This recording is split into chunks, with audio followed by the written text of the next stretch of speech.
ติดตามเบิ่งสถานการณ์ของน้ำมันพี่น้องเลยมื้อนี้วันที่21เดือนมีนาปี2026ว่าจะเป็นจังใดสำหรับมื้อนี้เนาะรู้สึกว่าเพิ่นจะปรับน้ำมันขึ้นตั้งแต่วันที่20แล้วเนาะแต่ว่ามาเบิ่งในวันที่21นี่สถานการณ์ของผู้มารอใส่น้ำมันหรือว่าปั๊มจะเปิดหลายเปิดหน่อยซ้ำใดบ่แน่ใจเดี๋ยวเราจะมาทุกคนไปเบิ่งอีกทีนึงในขอบเขตบ้านทางงอนเฮาเขตเมืองไทยท่านี้พี่น้องบ่แน่ใจว่าปั๊มน้ำมันนี่จะเปิดจากปั๊มเดี๋ยวเราจะพาไปติดตามสถานการณ์ของเพิ่นแต่ละปั๊มกันเลยเราเรียนรถมาตั้งแต่เช้าจากบ้านทางงอนมาเขตบ้านโน้นสะอาดนี่พระเจ้าบ่ทันได้เปิดแต่7 โมงเดี๋ยวเราจะเบิ่งแต่จุดที่ว่าเขตบ้านโน้นสะอาดนี่ไล่กลับขึ้นไปบ้านทางงอนอีกทีนึงว่าเพิ่นจะเปิดบ่สำหรับจุดนี้ก็คือ4 แยกไฟแดงเขตบ้านโน้นสะอาดเดี๋ยวเราจะไปเบิ่งปั๊มอยู่ทางด้านหน้าที่ว่าปั๊มของอยู่เขตบ้านโน้นสะอาดอีกทีนึงว่าเพิ่นจะเปิดบ่จุดนี้ก็คือ4 แยกไฟแดงที่น้องเอ้ยเรียนซื้อไปก็เข้าไปในเวียงเลี้ยวซ้ายก็ไปอุดมพลหรือว่าลาดควายเนาะเลี้ยวขวาก็ไปเขตห้วยเตยเนาะเราจะรอไฟเขียวกันเปิดทางแล้วก็จะเล่นไปเบิ่งปั๊มน้ำมันทางด้านหน้าแต่ว่าเฮาเลี้ยวไปไกลๆรู้สึกว่าเพิ่นจะเปิดได้สังเกตเห็นเพราะว่ามีรถต่อแถวสำหรับปั๊มน้ำมันเขตบ้านโน้นสะอาดนี่เนาะอัปเดตเกี่ยวกับปั๊มน้ำมันพี่น้องเอ้ยอีกทีนึงโอ้มีแท้ได้พี่น้องเอ้ยสำหรับปั๊มนี้นะรถกำลังต่อแถว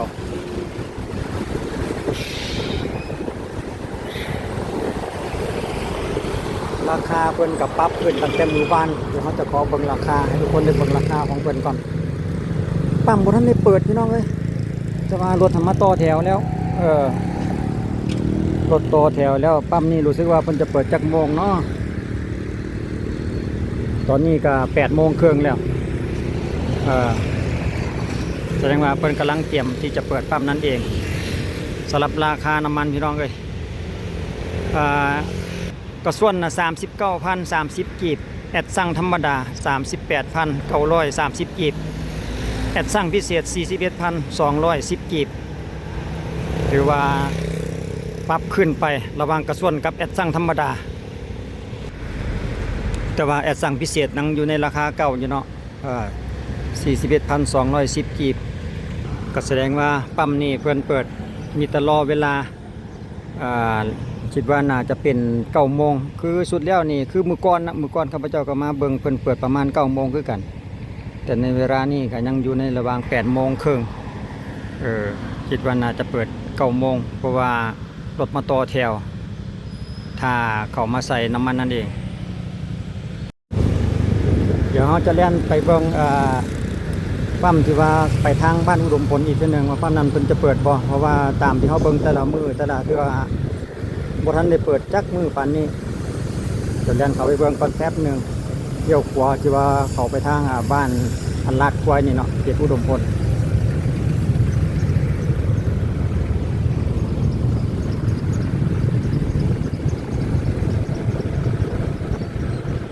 ปรากฏว่าเป็นคือว่ามีการมากลเป็นแปลงทางขึ้นทางลงอยู่เนาะปรากฏว่าก็ปิดคือเก่าพี่น้อง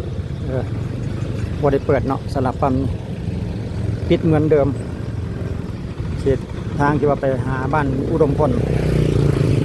เดี๋ยวจากนั้นเขาจะแล่นกลับคืนไปเบิ่งเขตบ้านทางงอนโน้นบัวแก้วเขตบ้านนาเขตโน้นบัวแก้วอีกทีนึงเพิ่นจะเปิดหรือยังในตอนเช้าช่วงเวลา8 โมงปลาย9 โมงยังเนาะสำหรับในเวลานี้ให้ทุกคนได้ฮู้อีกทีนึงสำหรับวันที่21ปีเดือนมีนาปี2026พี่น้องเดี๋ยวไปเบิ่งเขตบ้านอันดับแรกต้องเข้าไปเบิ่งเขตบ้านโน้นบัวแก้วซะก่อนเขตโน้นบัวแก้วแล้วก็บ้านนาทางงอนหรือว่าไปฮอดพุ่นแหละท่าสว่างอีกทีนึงสำหรับปั๊มนี่ก็บ้านโน้นบัวแก้วพี่น้องเอ้ยบ้านโน้นบัวแก้วเขตทางงอนเด้อเมืองไซธานี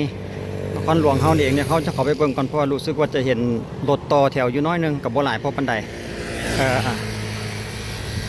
เปิดให้บริการพี่น้องเอ้ยเขตนนท์บ่อแก้วบรรยากาศตอนเช้าเนาะ9 โมงยังรู้สึกว่าจะมีครบบ่ว่าจะเป็นกระส่วนและแอดสั่งเนาะสำหรับปั๊มเขตนนท์บ่อแก้วโอ้สุดยอดแสดงว่าเปิดหลายปั๊มได้มือนี้นะเปิดหลายปั๊มรถจักรก็ปรากฏว่าก็ยังบ่หลายเพราะปานใดรวมทั้งรถใหญ่เนาะก็มีแต่น้อยๆคิดว่าน้ำมันอยู่ทางบ้านเฮานี่เพิ่นอาจจะตอบสนองได้ดีอยู่พี่น้องต่างแต่ว่าหากเพิ่นอาจจะปรับราคาขึ้นได้ประมาณนั้นเนาะสำหรับรถนี่ก็น้อยหั่นนะรถบ่หลายเฮาสังเกตเบิ่งแสดงว่าเพียงพอแล้วสำหรับน้ำมันในปัจจุบันเดี๋ยวเฮาจะไปเบิ่งอีกปั๊มนึงเขตบ้านนาบาทนี่นะก็เลาะเบิ่งเขตบ้านนาว่าจะมีรถมารอใส่น้ำมันหน่อยหลายสำใดอีกเช่นกันก่อนอยู่ฝั่งบ้านนานี่เพิ่นจะมี2ปั๊มน้ำกันเลยพี่น้อง2หรือ3ปั๊มหมดแล้วคันว่าขึ้นไปถึงกับ3ปั๊มเด้มีอยู่พี่น้องเอ้ยแต่ว่าก็บ่หลายถือว่าบ่หลายเด้แต่ว่าเฮาเห็นรถจักรจอดรอใส่สำนี้นี่คือว่าบ่หลายเนาะแสดงว่าเพิ่นก็มีน้ำมันตอบสนองแล้วสุดยอดเลยพี่น้องถ้าว่าทางปั๊มเพิ่นเปิดตอบสนองให้แบบนี้นี่คิดว่าบ่น่าจะมีปัญหาในตอนหน้าแสดงว่าน้ำมันเฮาเริ่มตอบสนองแล้วพี่น้องเลยเดี๋ยวเฮาจะพาทุกท่านไปเบิ่งต่ออยู่ที่อีกปั๊มหนึ่งทางด้านหน้าอยู่เขตบ้านนาเช่นเดียวกันสำหรับปั๊มซับเจริญเนาะอยู่เขตบ้านนาทางงอนเด้อพี่น้องเลยก็รู้สึกว่าจะบ่หลายรถหน่อยคือกันเปิดปกติพี่น้องนี่สุดยอดขอสมเสยทางปั๊มน้ำมันเพิ่นนะพี่น้องเลยขอสมเสยเพิ่นเอาใจใส่อยู่ได้นี่แสดงว่ามีน้ำมันมาลงปั๊มเพิ่นสุดยอด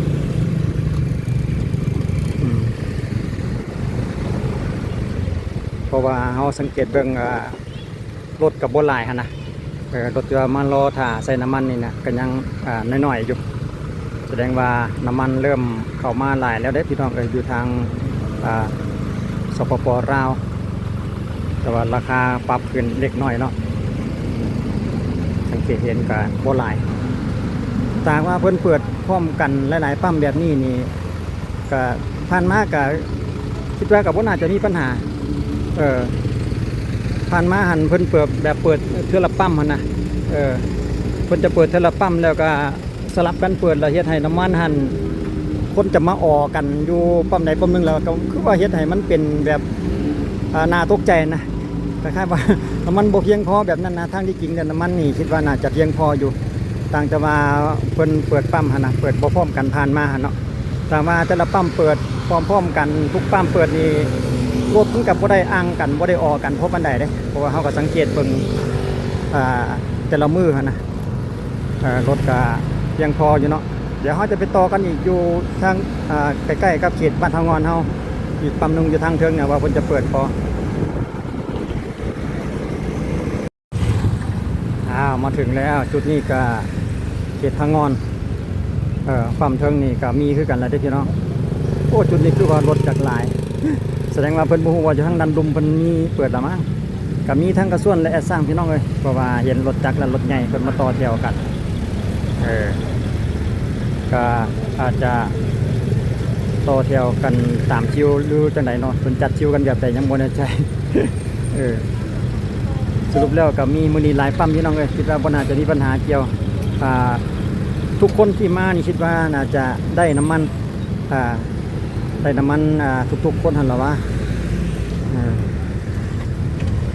คิดว่าน่าจะได้ทุกคนอยู่เพราะว่าน้ำมันเริ่มเปิดหลายปั๊มแล้วเนาะในปัจจุบันก็เป็นการอัปเดตล่าสุดพี่น้องเอ้ยอยู่ในวันที่21 เดือนมีนาปี2026ให้ทุกท่านได้ฮู้อีกทีหนึ่งเดี๋ยวเราจะขยับลงไปอีกน้อยนึงอยู่เขตบ้านท่าสว่างบ้านท่าสว่างเขตทางงอนอีกทีหนึ่งว่าเพิ่นจะเปิดบ่เพราะว่ายังมีอีกปั๊มหนึ่ง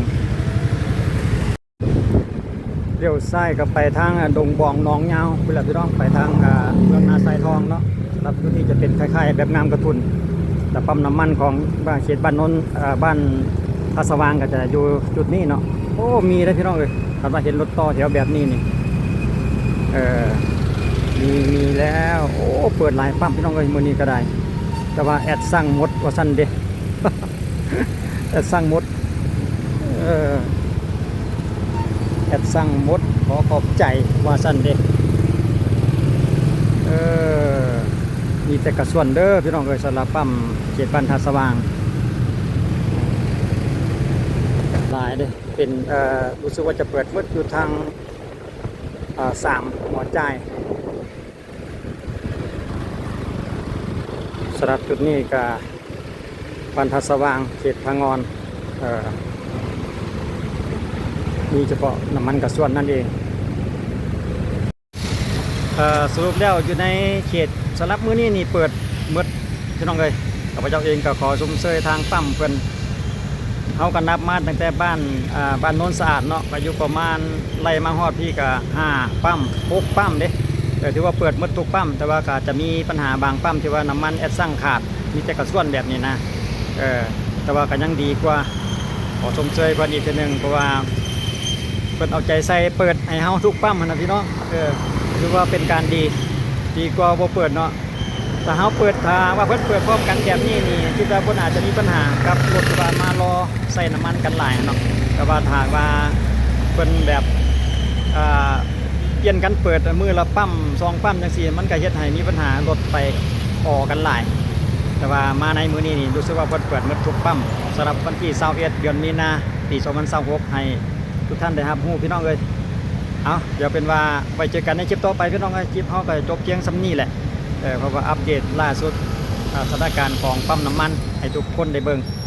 เอาไปเจอกันคลิปต่อไปพี่น้องจะเป็นเรื่องราวแน่นอนกับอีกทีนึงแต่ว่าคลิปต่อไปคิดว่าจะเขาวัดเขาว่าอีกทีนึงก่อนเดี๋ยวติดตามอีกทีนึงพี่น้องการยกยอดช่อฟ้าอยู่เขตบ้านท่าสว่างด้วยกันสำหรับคลิปนี้ขอบใจสบายดี